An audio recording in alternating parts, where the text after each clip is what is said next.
Nobody really noticed Mr. Allen. He lived at the end of Maple Street, the quiet house with the peeling white fence and the porch light that never went off.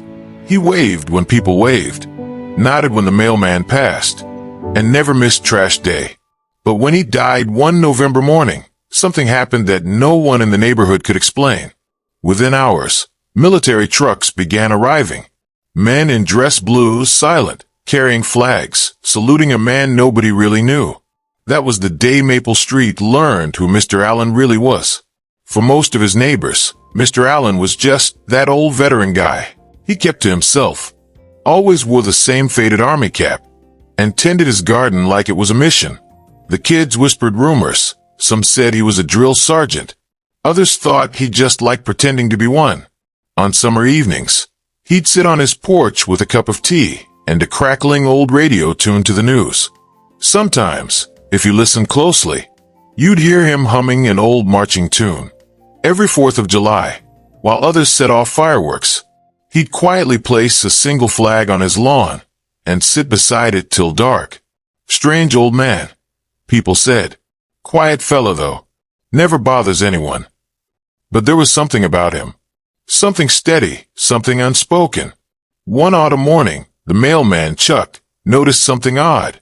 Mr. Allen's mailbox was full. The porch light, the one that never went off, had finally burned out, and his garden overrun with leaves.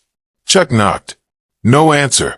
By evening, police cars lined the street. Mr. Allen had passed away quietly in his sleep, alone, at 84. At first, the news barely rippled through the neighborhood. Poor old man, Mrs. Jennings sighed. Didn't have any family, I think. But then things changed. The next day, a black SUV pulled up in front of his house. Two men stepped out, both in dark suits. One wore medals. The other carried a folded American flag. They stood at his porch, silent. Then they saluted the door. By nightfall, 5 military vehicles lined Maple Street.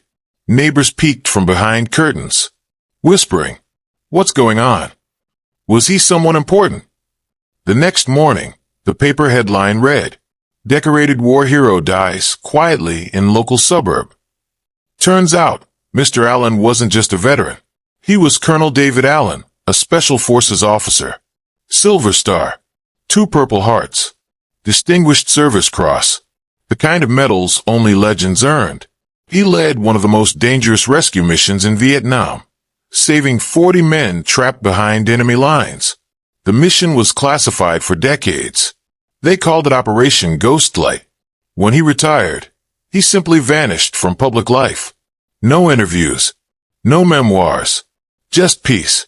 Nobody knew the man who fed stray cats had once crawled through jungle mud under gunfire. Nobody knew the quiet man who helped neighbors shovel snow had once commanded heroes. The funeral was held on a cloudy Saturday. Most of the neighborhood came, out of respect, not understanding. But when the procession began, jaws dropped. A long convoy of military vehicles rolled down Maple Street. Dozens of soldiers in dress uniform. Helicopters circled once, low, before fading into gray clouds. The flag over the casket was folded with perfect precision. When the rifles fired their salute, every child fell silent. Mrs. Jennings wept.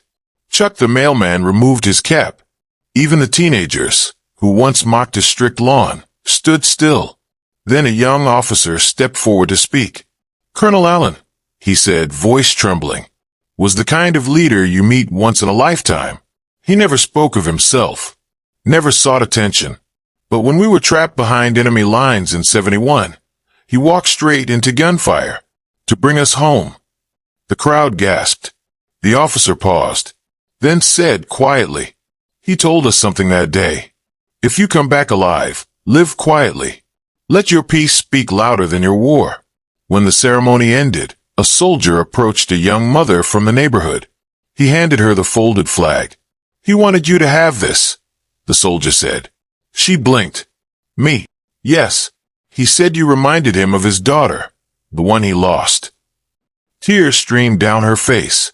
The whole crowd went silent again. In the weeks that followed, people discovered more about him. He'd been paying the property taxes of 3 struggling families, donating thousands anonymously to a local veteran shelter. And inside his house, police found journals, pages of letters to fallen soldiers, each one ending with the same line: "You are not forgotten. Not while I live." His medals were found in his shoebox, and taped to it a note: "To whoever finds this, courage isn't about noise. It's about doing what's right when nobody's watching." Mrs. Jennings framed that note, hung it on her living room wall, so her grandkids could read it before school.